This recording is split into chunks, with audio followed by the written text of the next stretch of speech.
آخری رسول مکے کے اندر آئے گا، وہ آخری نبی جس کی بشارت خود حضرت عیسیٰ علیہ السلام نے بھی دی تھی، اور فرمایا تھا یاد کرو اس وقت کو جب عیسیٰ نے اپنی قوم کو کہا وَإِذْ قَالَ عِيسَى ابْنُ مَرْيَمَ يَا بَنِي إِسْرَائِيلَ إِنِّي رَسُولُ اللَّهِ إِلَيْكُمْ مُصَدِّقًا لِمَا بَيْنَ يَدَيَّ مِنَ التَّوْرَاةِ، کیا فرمایا؟ اور جب عیسیٰ ابن مریم نے اپنی قوم بنی اسرائیل کو کہا کہ میں اللہ کا رسول ہوں، میں اللہ کی طرف سے آیا ہوں، میں تمہاری وہ پرانی کتاب یہودیوں کی تورات اس کی تصدیق کرتا ہوں اور اپنے بعد آنے والے نبی کی بشارت دیتا ہوں، اسمہ احمد، جس کا نام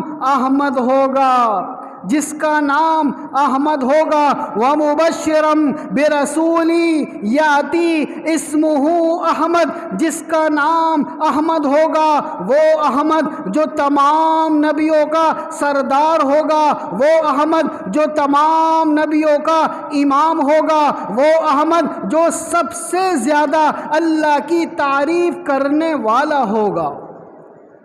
تو حضرت عیسیٰ علیہ السلام نے 600 سال پہلے ہی آپ علیہ السلام کی پیدائش کا ذکر فرما دیا تھا۔ حضرت ابراہیم علیہ السلام نے اپنی دعاؤں میں مانگ لیا تھا، تو وہ نبی کہ جو اعلیٰ ہے، جو افضل ہے، جو بہترین ہے، وہ دعائیں کر رہا تھا۔ تو حضرت ابراہیم علیہ السلام اعلیٰ نبی، افضل نبی، بہترین نبی تھے، ان کی زبان مبارک سے بہترین نبی کی دعا کا ثمرہ ظاہر ہوا۔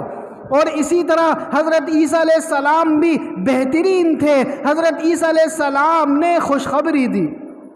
جس طرح آج دنیا کے اندر ایک گھر کے اندر جہاں پیدائش ہو رہی ہو تو خوشخبری دینے والی چاہے کبھی تو نرس ہوتی ہے، خوشخبری دینے والا کبھی ڈاکٹر ہوتا ہے، کبھی کوئی حکیم ہوتا ہے، کبھی کوئی دائی ہوتی ہے، خوشخبری دیتی ہے، لیکن آپ علیہ السلام کی خوشخبری حضرت عیسیٰ علیہ السلام نے دی تھی۔ تو جس وقت آپ علیہ السلام دنیا میں آئے، آپ کے دادا عبد المطلب نے آپ کا نام بھی ایسا رکھا کہ دنیا میں اس سے پہلے کبھی وہ نام نہیں سنا گیا تھا۔ دنیا میں کبھی اس نام سے کوئی بچہ پیدا ہوا ہی نہیں تھا، کسی کا نام تھا ہی نہیں۔ وہ اللہ نے عبد المطلب دادا کے ذہن میں ایک ایسا نام ڈالا کہ وہ نام بھی ایسا کہ جس کی کوئی مذمت کر ہی نہیں سکتا۔ جس طرح عیسیٰ علیہ السلام نے فرمایا اس کا نام احمد ہوگا، تو عبد المطلب دادا نے نام رکھا محمد۔ احمد جو نام ہے وہ عرش پر مشہور ہے۔ آپ علیہ السلام کا نام احمد عرش پر لیا جاتا ہے، عرش پر مشہور ہے، اور جو فرش پر مشہور ہے وہ محمد ہے۔ عرش پر نام احمد، فرش پر نام محمد، اس کی بھی ایک قدرتی وجہ ہے۔ احمد کا معنی ہے سب سے زیادہ تعریف کرنے والا۔ احمد کا مطلب ہے سب سے زیادہ اللہ کو یاد کرنے والا۔ احمد کا مطلب ہے سب سے زیادہ اللہ کو پکارنے والا۔ احمد کا مطلب ہے اللہ کے سب سے زیادہ قریب ہونے والا بندہ۔ احمد کا مطلب ہے سب سے زیادہ، فرشتوں سے زیادہ، انسانوں سے زیادہ، جنات سے زیادہ، تمام مخلوق سے زیادہ، سب سے زیادہ اللہ کو یاد کرنے والا، اللہ کو راضی کرنے والا، اللہ کو خوش کرنے والا، اللہ کا ذکر کرنے والا وہ احمد ہے۔ تو احمد کا کیا ترجمہ ہوا؟ سب سے زیادہ اللہ کی تعریف کرنے والا۔ تو سب سے زیادہ تعریف کرنے والا کون ہے؟ وہ آپ علیہ السلام ہیں۔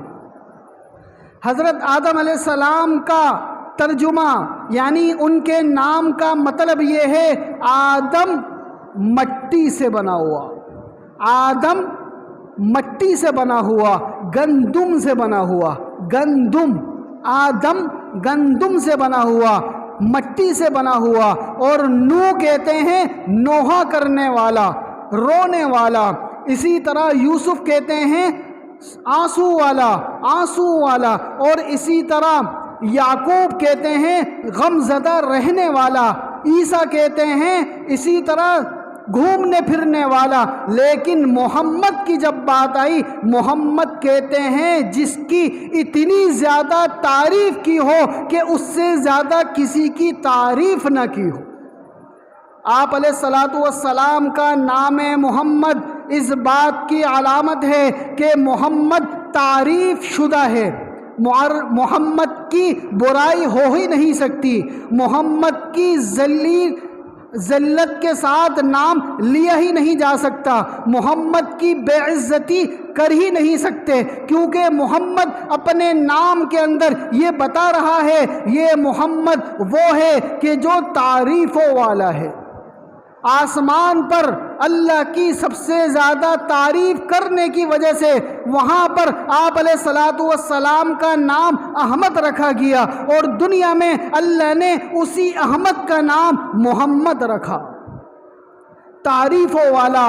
اور جس کی تعریف صرف مسلمان نہیں کرتے، غیر مسلم بھی کرتے ہیں، جس کے صادق اور امین کی گواہیاں غیر مسلم بھی دیتے ہیں، جس کی سچائی کی گواہیاں غیر مسلم بھی دیتے ہیں۔ یہی وجہ تھی کہ مشرکین مکہ، وہ مشرکین مکہ آپ علیہ السلام کو صادق اور امین کہا کرتے تھے، آپ علیہ السلام کو ایماندار کہا کرتے تھے، آپ علیہ السلام کی تعریفیں کیا کرتے تھے۔ تو اللہ تعالیٰ نے آپ علیہ السلام کو بہترین بنا کر بھیجا۔